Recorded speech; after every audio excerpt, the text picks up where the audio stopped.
VR live news એટલે પદ્મકાંતભાઈ ત્રિવેદી, અને પદ્મકાંતભાઈ ત્રિવેદી એટલે પત્રકાર જગતના એક મુઠ્ઠી ઉંચેરા માનવી.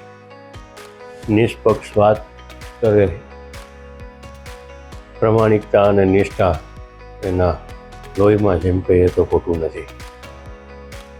કાલના દિવસે એટલે કે આવતીકાલે મેં લાઈવ ન્યૂઝ ચેનલને 8મા વર્ષમાં પ્રવેશ કરે છે. હું એને ખૂબ ખૂબ શુભકામનાઓ પાઠવું છું, એટલા માટે કે નાના માણસનો મોટો અવાજ એ વીઆર લાઈવમાં જ આવી શકે, અને હું એનાથી ખૂબ પ્રભાવિત છું.